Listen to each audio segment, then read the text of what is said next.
South Africa এ দলের বিপক্ষে unofficial 4 দিনের প্রথম টেস্ট ম্যাচে বাংলাদেশ এ দল ইনিংস এবং 413 রানের বিশাল লজ্জাজনক ব্যবধানে হেরেছে। এর ফলে দ্বিতীয় আনঅফিসিয়াল টেস্ট ম্যাচের জন্য বাংলাদেশ এ দলের একাধিক পরিবর্তন করেছে বিসিবি। অধিনায়ক অঙ্কনের পরিবর্তে তাওহিদ হৃদয়কে অধিনায়ক করা হয়েছে। এই বিষয়ে আপনাদেরকে একটু পরে বলতেছি স্কোয়াডে কারা কারা রয়েছে।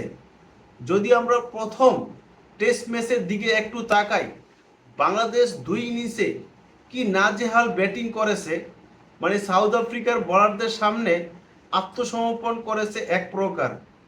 যে এই দলের মধ্যে বাংলাদেশের একাধিক খেলোয়াড়রা জাতীয় দলে খেলে আসছে, তাদের এরকম নাজেহাল ব্যাটিংয়ের অবস্থা দেখে আমি হাসবো না কাঁদবো, রীতিমতো অবাক হয়ে গিয়েছি। এভাবে আত্মসমর্পণ করবে সাউথ আফ্রিকার বোলারদের সামনে, তাও আবার এ দলের বিপক্ষে। প্রথম ইনিংসে 122 রানে অল আউট হয়, আর দ্বিতীয় ইনিংসে 112 রানে অল আউট হয়। আর সেই জবাবে সাউথ আফ্রিকা প্রথম ইনিংসে 647 রান করে 6 উইকেটে ইনিংস ডিক্লেয়ার করে।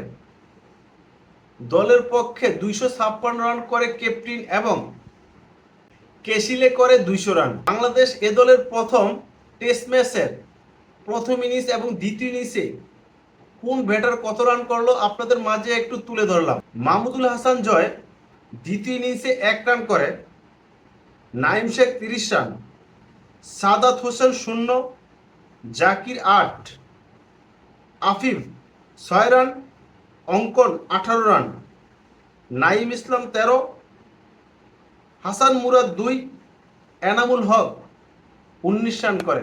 আর প্রথম ইনিংসে Mahmudul Hasan 19 run, Naim Sheikh 8 run, Sadat Hossain 23 run, Zakir Hossain 11 run, Ankon করে 4 run, Afif 8 run, Naim Hasan 7 run, Hasan Murad 8 run এবং এনামুল হক করে 3 রান।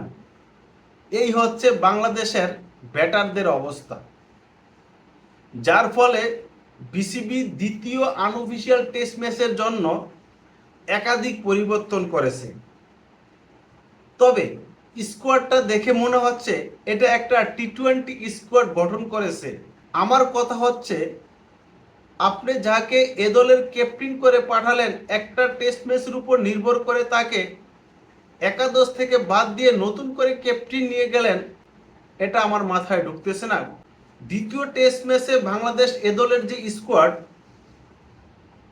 নাইম শেখ, মাহমুদুল হাসান জয়, আফিফ হোসেন, পারভেজ হোসেন ইমন, তাহিদ হৃদয় ক্যাপ্টেন, হাসান মুরাদ, নাইম হাসান, আল ফাহাদ, রেজাউর রহমান রাজ, জাকের আলী অনিক, মুশফিক হাসান, নুরুল হাসান, রিশাদ হোসেন, মোহাম্মদ সাইফুদ্দিন।